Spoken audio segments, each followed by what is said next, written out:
ನಾನೀಗ ಸಿಂಪಲ್ ಆಗಿರಲಿ ಚಟ್ನಿ ಮಾಡಿನ ಅಂತ ಹೇಳಿ ಸಿಂಪಲಾಗಿ ಮಾಡಕತ್ತೀನಿ ನೋಡಿರಿ. ವಾವ್, ನೋಡ್ರಿ ಎಷ್ಟು ಮಸ್ತಾಗಿ ಬಂತು.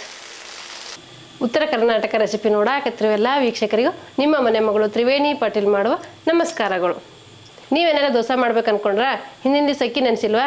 ಚಿಂತೆ ಬಿಡಿ, ಬೆಳಗ್ಗೆ ಬೇಗನೆ ಮಾಡುವಂಥ ದೋಸೆ ಮಾಡಿ ತೋರಿಸ್ತೀನಿ ರೀ. ಆ ದೋಸೆ ಹೆಂಗೆ ಮಾಡೋದಂತೆ ನೋಡ್ಕೊಂಬರೋಣ ಬರ್ರಿ.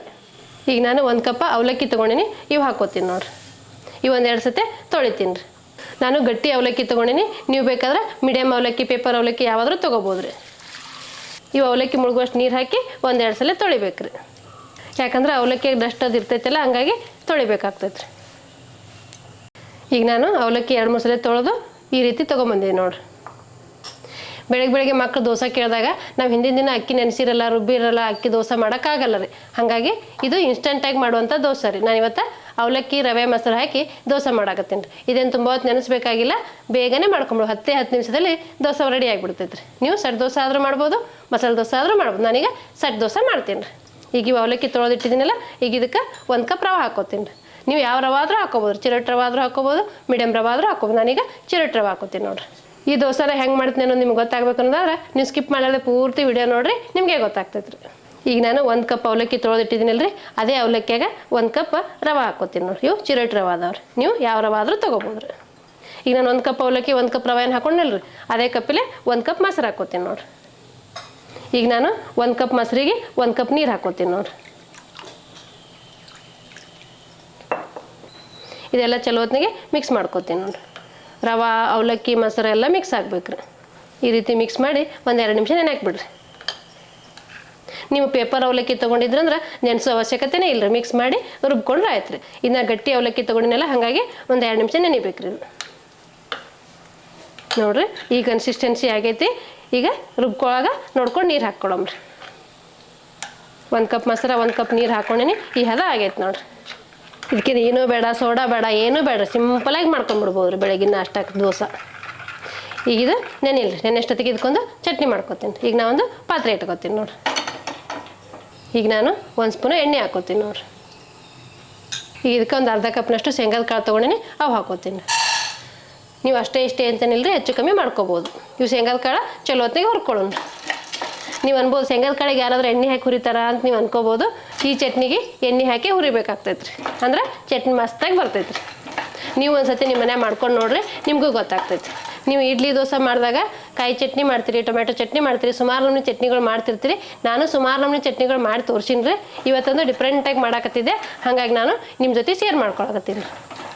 ನೀವು ದೋಸೆ ಮಾಡಿಲ್ಲ ಅಂದರೂ ಪರವಾಗಿಲ್ಲ, ಇದು ಚಪಾತಿಗೂ ಆಗುತ್ತೆ, ಇಡ್ಲಿಗೂ ಆಗುತ್ತೆ, ದೋಸೆಗೂ ಆಗುತ್ತೆ. ಈ ಥರ ಒಂದು ಸತಿ ಚಟ್ನಿ ಮಾಡ್ಕೊಂಡು ನೋಡ್ರಿ, ನಿಮಗೂ ಗೊತ್ತಾಗುತ್ತೆ ಎಷ್ಟು ಮಸ್ತಾಗಿರ್ತೈತಿ ಅಂಥೇಳಿ. ಈಗ ನೋಡಿರಿ, ಶೇಂಗಾದ ಕಾಳು ಹುರಿಯಾಕತ್ತಾವು. ನಾ ಇದ್ರಾಗ ಒಂದು 5-6 ಬೆಳ್ಳುಳ್ಳಿ ಹೆಸರು ಹಾಕೋತೀನಿ ನೋಡಿರಿ. ಈ ಬೆಳ್ಳುಳ್ಳಿನೂ ಚಲೋ ಹೊತ್ತಿಗೆ ಹುರ್ಕೋಬೇಕು. ಈಗ ನಾನು ಒಂದು ಸ್ವಲ್ಪ ಕರಿಬೇವು ಹಾಕೋತೀನಿ ನೋಡಿರಿ. ಬೆಳ್ಳುಳ್ಳಿ, ಶೇಂಗಾದ ಕಾಳು, ಕರಿಬೇವು ಎಲ್ಲ ಚಲೋ ಹೊತ್ತಿಗೆ ಎಣ್ಣೆಗೆ ಫ್ರೈ ಮಾಡ್ಕೋಬೇಕಾಗ್ತದೆ.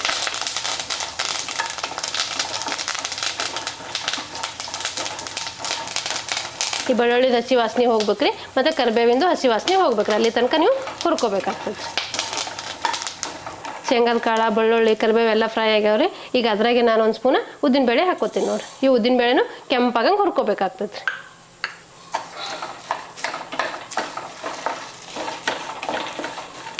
ನೀವು ಸಪ್ರೇಟ್ ಒಂದೊಂದಾಗಿ ಆದರೂ ಹುರ್ಕೋಬೋದು, ಇಲ್ಲ ಎಲ್ಲ ಒಟ್ಟಿಗೆ ಆದರೂ ಹುರ್ಕೋಬೋದು. ನಾನು ಎಲ್ಲ ಒಟ್ಟಿಗೆ ಹುರ್ಕೊಳಕತ್ತೀನಿ ನೋಡಿರಿ.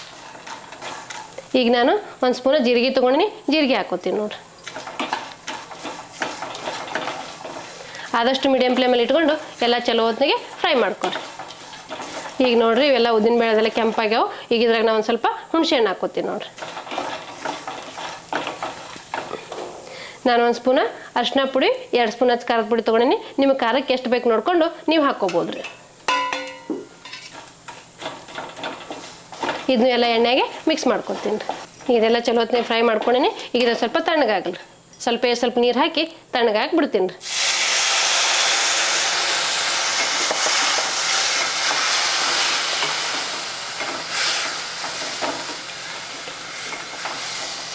ಇದು ಸ್ವಲ್ಪ ತಣ್ಣಗಾಗಲ್ರಿ. ತಣ್ಣಗಾದ ನಂತರ ಮಿಕ್ಸಿ ಜಾರಿಗೆ ಹಾಕಿ ರುಬ್ಕೊಳ್ಳೋಣ ರೀ. ಈಗ ನೋಡಿರಿ, ತಣ್ಣಗಾಗೈತಿ. ನಾನೀಗ ಮಿಕ್ಸಿ ಜಾರಿಗೆ ಹಾಕೋತೀನಿ ನೋಡಿರಿ. ಈಗ ಇದಕ್ಕೊಂದು ಸ್ವಲ್ಪ ನೀರು ಹಾಕೋತೀನಿ. ನಿಮ್ಮ ಚಟ್ನಿ ಎಷ್ಟು ಗಟ್ಟಿ ಬೇಕು ಎಷ್ಟು ತೆಳ್ಳಗ ಬೇಕು ನೋಡಿಕೊಂಡು ನೀರು ಹಾಕೋರಿ. ಇದು ನುಣ್ಣಗೆ ರುಬ್ಕೋತೀನಿ ರೀ. ಈಗ ಇದಕ್ಕೆ ನಾನು ಉಪ್ಪು ಹಾಕಿಲ್ಲ ರೀ, ಉಪ್ಪು ಹಾಕೋತೀನಿ. ರುಚಿಗೆ ತಕ್ಕಷ್ಟು ಉಪ್ಪು ಹಾಕೋಬೇಕು ರೀ. ನೀವು ನೋಡ್ಕೊಂಡು ಹಾಕೋಬೇಕಾಗ್ತೈತೆ ರೀ. ಇನ್ನೊಂದು ಸ್ವಲ್ಪ ನೀರು ಹಾಕೋತೀನಿ ರೀ. ಈಗ ಈ ಚಟ್ನಿ ರೆಡಿ ಆಯ್ತು ನೋಡ್ರಿ. ಈ ರೀತಿ ರುಬ್ಕೊಂಡೆ ನೋಡ್ರಿ. ನಾನು ದೋಸೆಗೆ ಮಾಡೋದ್ರಿಂದ ಸ್ವಲ್ಪ ಗಟ್ಟಿಗೆ ರುಬ್ಕೊಂಡೀನಿ. ನಿಮ್ಗೆ ಇಡ್ಲಿಗೆ ಮಾಡೋದಾದ್ರೆ ಇನ್ನೊಂದು ಸ್ವಲ್ಪ ನೀರು ಹಾಕೊಂಡು ತೆಳ್ಳಗೆ ಮಾಡ್ಕೊಡ್ರಿ. ಈಗ ನಾನು ಚಟ್ನಿ ರುಬ್ಬಿ ಚಟ್ನಿ ರೆಡಿ ಮಾಡ್ಕೊಂಡೇನಿ ರೀ. ಇದು ಚಟ್ನಿ ಎತ್ತಿಡ್ತೀನಿ.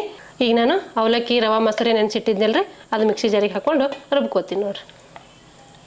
ನಾನು ದೊಡ್ಡ ಜಾರಲ್ಲಿ ಒಂದೇ ಸತಿ ಹಾಕ್ಕೊಂಡಿನಿ. ನೀವು ಬೇಕಾದ್ರೆ ಸಣ್ಣ ಜಾರಲ್ಲಿ ರುಬ್ಕೋತಿದ್ರೆ 2 ಸತಿ ಹಾಕ್ಕೊಂಡು ರುಬ್ಕೊಡ್ರಿ. ಇದಕ್ಕೆ ನಾನು ನೀರು ಹಾಕಲ್ಲ, ಹಾಗೆ ರುಬ್ಕೋತೀನಿ ರೀ. ಆಮೇಲೆ ನೋಡ್ಕೊಂಡು ನೀರು ಹಾಕೋತೀನಿ ರೀ. ಮುಚ್ಚಳ ಮುಚ್ಚಿ ನುಣ್ಣಗೆ ರುಬ್ಕೋತೀನಿ ನೋಡ್ರಿ. ಈ ರೀತಿ ರುಬ್ಕೊಂಡೇನಿ ರೀ. ಒಂದು ಬೌಲಿಗೆ ಹಾಕೋತೀನಿ ನೋಡ್ರಿ. ಈ ರೀತಿ ಐತೆ ನೋಡ್ರಿ. ದೋಸೆ ಹಿಟ್ಟಿನ ಹದ ಇರಬೇಕು. ತೀರಾ ಅಷ್ಟು ಗಟ್ಟಿನೂ ಇರಬಾರ್ದು, ತೀರಾ ಅಷ್ಟು ಅಳ್ಕೂ ಇರಬಾರ್ದು. ಸಣ್ಣ ದೋಸೆಗೆ ಏನು ಹಾಕೋತೀವಲ್ಲ ರೀ, ಆ ಹದ ಇದ್ರೆ ಸಾಕ್ರಿ. ಈಗ ನೋಡ್ರಿ, ನಾನು ಮಿಕ್ಸಿ ಜಾರಿಗೆ ಸ್ವಲ್ಪ ನೀರು ಹಾಕಿ ಹಾಕೋತೀನಿ ನೋಡ್ರಿ. ಈಗ ಇದಕ್ಕೆ ರುಚಿಗೆ ತಕ್ಕಷ್ಟು ಉಪ್ಪು ಹಾಕೋತೀನಿ ನೋಡ್ರಿ. ಇದೆಲ್ಲ ಚಲೋ ಹೊತ್ತಿನಾಗೆ ಮಿಕ್ಸ್ ಮಾಡ್ಕೋತೀನಿ ನೋಡ್ರಿ. ನಾವು ಗಟ್ಟಿ ಅವಲಕ್ಕಿ ಹಾಕ್ಕೊಂಡಿವಿ, ತುಂಬ ಹೊತ್ತೇ ನೆನೆಸಿಲ್ಲಲ್ಲ, ಹಿಂಗೆ ಕಾಳು ಐತಿ, ಪರವಾಗಿಲ್ಲ ರೀ. ನೀವು ಮೀಡಿಯಮ್ ಅವಲಕ್ಕಿ, ಪೇಪರ್ ಅವಲಕ್ಕಿ ಹಾಕ್ಕೊಂಡ್ರೆ ಈ ರೀತಿ ಕಾಳು ಬರೋಂಗಿಲ್ಲ ರೀ. ಈಗ ನೋಡ್ರಿ, ಹಿಟ್ಟು ರೆಡಿ ಆಗೈತಿ. ಇದಕ್ಕೆ ನಾ ಸೋಡಾ ಹಾಕಿಲ್ಲ, ಏನೂ ಹಾಕಿಲ್ಲ, ಏನೂ ಹಾಕಿಲ್ಲ ರೀ. ಮೊಸರು, ರವೆ, ಅವಲಕ್ಕಿ ಹಾಕಿ ರುಬ್ಕೊಂಬಂದಿನಿ ರೀ. ಇದಕ್ಕೆ ರುಚಿಗೆ ತಕ್ಕಷ್ಟು ಉಪ್ಪು ಹಾಕ್ಕೊಂಡ್ರಿ. ಈಗ ಹಂಚಿಡ್ತೀನಿ ನೋಡ್ರಿ.